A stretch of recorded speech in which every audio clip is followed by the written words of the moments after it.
All right, the Chiefs made yet another move at almost 10 o'clock at night, March 20th, by re-signing a key piece of their defensive line in Charles Omenihu. This is a big deal to me.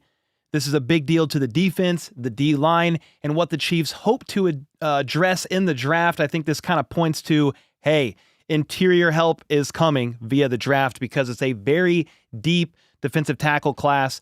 I want to go ahead and get into it straight away here. The deal is, it's a little surprising, but it's not at the same time, and I'll kind of get into why I think that is.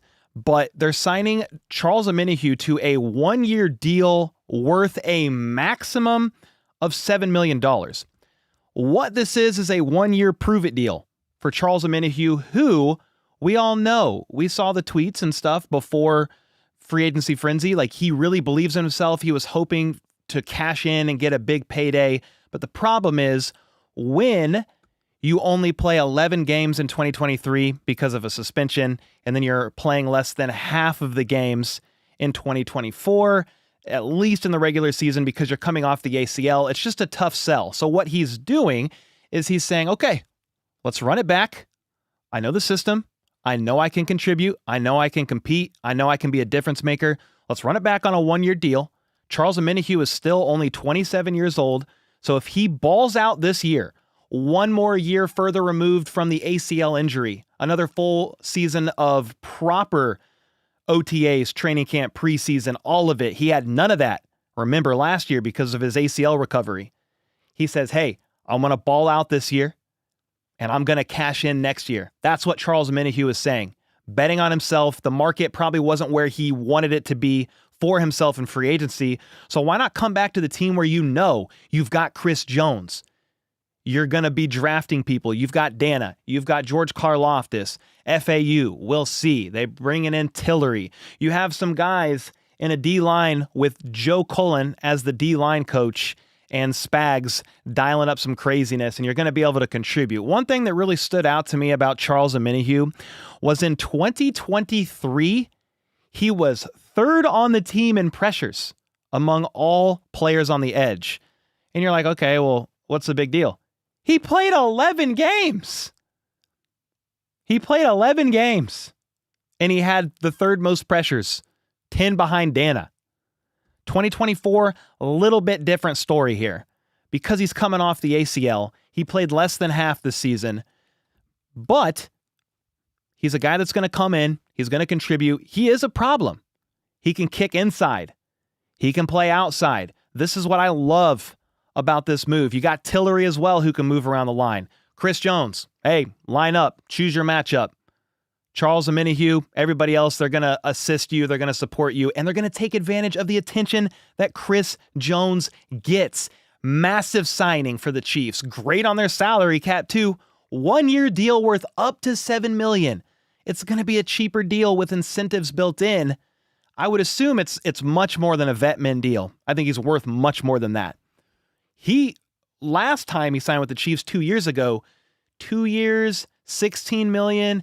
It was $8 million a year, but again, he served 6-game suspension the first year. The second year, he was on, what is it, the NFI? He wasn't on IR because he started the season on the list because of his torn ACL that he tore in the AFC Championship game in 2023, Ravens game, before the Chiefs went on to win the Super Bowl the next game.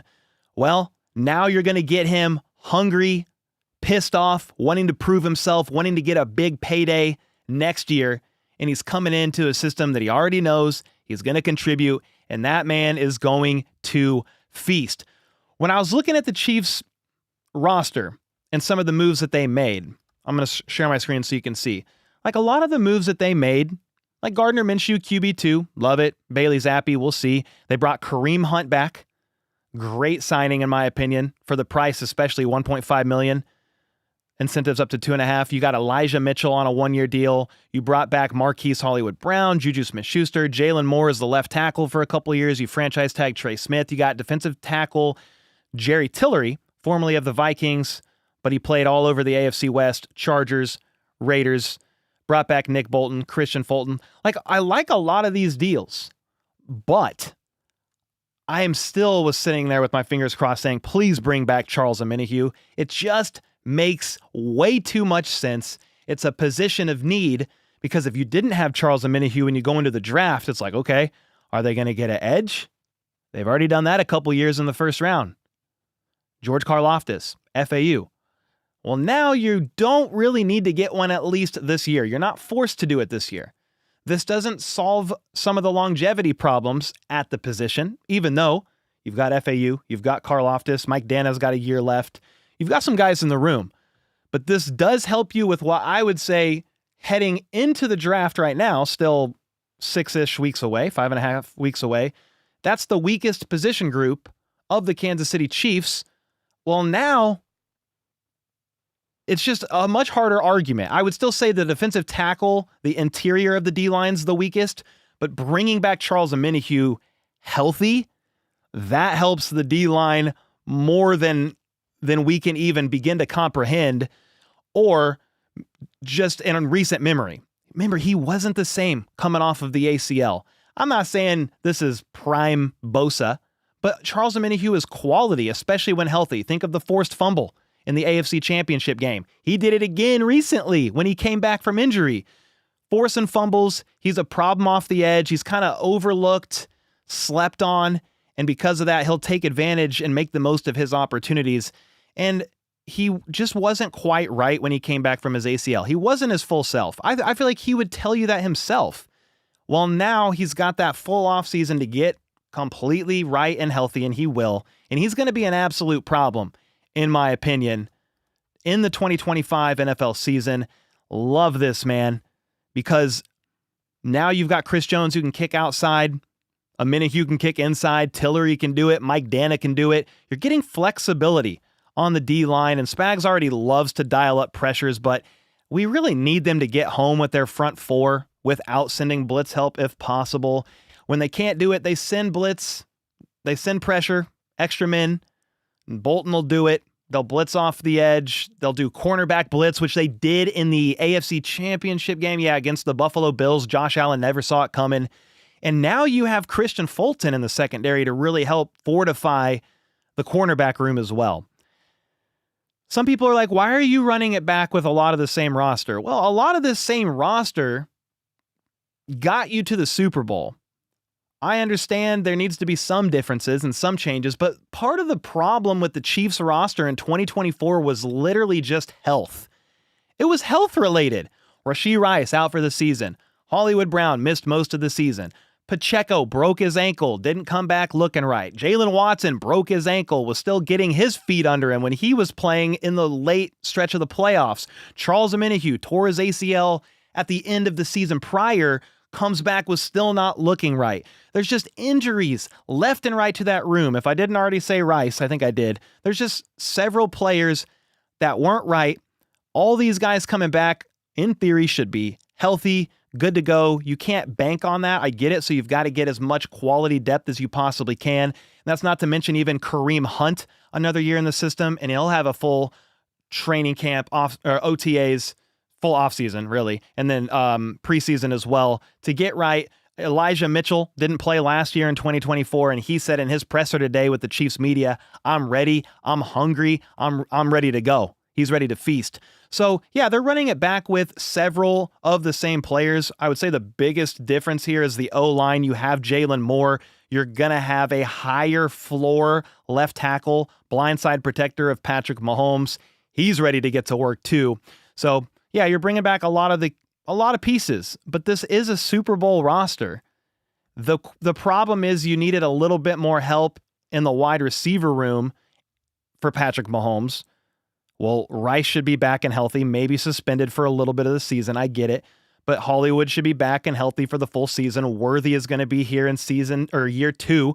His rookie year was last year, and then you fortify the O-line. We'll see what happens with the left guard. I'm not sitting here saying there's no issues I see here. Joe Thuney's gone. That was a key piece of your O-line, and he is gone. He's with the Chicago Bears. Left a really heartfelt goodbye message to Chiefs Kingdom not that long ago. I'm not going to sit here and pretend that's not a question mark, but I promise you Jalen Moore is going to be better than whoever they tried at left tackle last year. It's not perfect, but they are getting closer to where the roster needs to be as they head into the 2025 NFL Draft, and they have 8 draft picks. 4 of those picks, by the way, are top 100 picks. This is some fantastic news. I was hoping to see this news. I didn't know it was going to be tonight. I kept checking Twitter. I was like, man, the Chiefs haven't made a move. They got cap space still. I need something. And the D-line is perfect. Charles Omenihu. You probably couldn't ask for like all the defensive linemen or defensive ends that were left on the market. You probably couldn't ask for a better signing, especially for the price. A 1-year prove-it deal worth up to $7 million. He's going to bet on himself, just like Hollywood Brown is doing this year and trying to cash in next year, couple years shy of 30 years old to try to get a bag, betting on themselves and coming back from injury. You love to see it. Let me know your thoughts on this signing in the comments down below. Do you love it?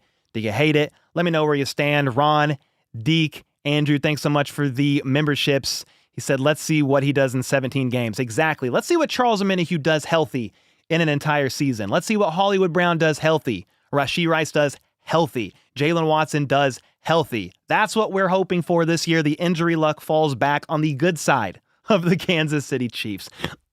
Sorry, I'm still getting over a cold and I think I almost died. But let me know your thoughts on this signing, how the roster's looking as we head into the draft in the comments down below. And until next time, let's go. Let's freaking go.